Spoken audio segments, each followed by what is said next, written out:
Sir Haryana से हैं हम और हमारा जैक से लिफ्टिंग करने का काम है और प्लिंथ लेवल से उठाते हैं।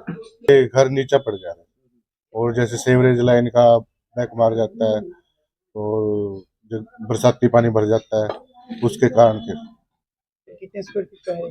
ये 8,000 स्क्वायर फुट है। कितने जग लगा हुआ है? इसमें 400 जग लगा हुआ है। कितना टाइम लगेगा लिफ्ट करने में? 2 महीना लगता है, 2 मंथ। लेबर कितना है? इसमें 20 आदमी। मतलब ये खर्चा कितना है आराम से?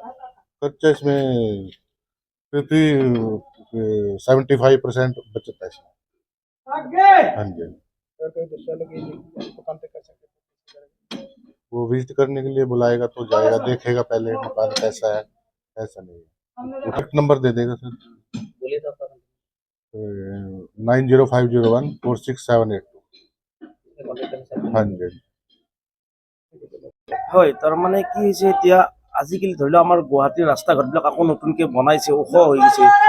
ওখ হ'লে যিবিলাক বিল্ডিং মানে আগতে বনাইছিল, ধৰি লওক আজিৰ পৰাই ধৰি লওক 10 বছৰ আগত বনাইছে, সেইবিলাক বিল্ডিং ধৰি লওক তাৰমানে চাপৰ পৰি গৈছে। চাপৰ পৰি যোৱাৰ লগে লগে সেই বিল্ডিংটো যদি ভাঙি পেলাই আকৌ নতুন সেই বিল্ডিংটো বনোৱা যায় না, মিনিমাম আজি ডেটত 80-90 লাখ টকা খৰচ হয়। গতিকে আমি পিছত গম পালোঁ যে দাদাটো মোৰ চিনাকি হয়, যে হাৰিয়ানাৰ এটা গ্ৰুপ আছে, এনেকুৱা বহি যোৱা বিল্ডিং এটা তাৰমানে টেকনলজি তেখেতে জেকেৰে চিষ্টেমেৰে টেকনলজিৰে তাৰমানে উঠোৱাৰ ব্যৱস্থা কৰে। যিহেতু তাৰমানে নতুন বিল্ডিং এটা 80 লাখ টকা খৰচ হয়, এইটো যদি উঠোৱাত যদি আৰু 20 লাখ টকা হয় সেই একে জেগাতে, সেইটো চিন্তা কৰি এখেতে দাদাটোৱে তাৰমানে এখেতসকলৰ লগত যোগাযোগ কৰিলে, যোগাযোগ কৰি পেলাই এতিয়া এনে কামটো আৰম্ভ কৰা গৈছে। এখেতসকলে আগতেও এনেকে বনাইছে গুৱাহাটীত 2-3 জেগাত, এতিয়ালৈ তাৰমানে ছাকচেছফুল হৈছে। আৰু এইটো আল্টিমেটলি উঠি আহিলে, এতিয়া আপোনালোকে দেখিছে 3 ফুট উঠিয়ে গ'ল তলৰ পৰা উঠিয়ে গ'ল।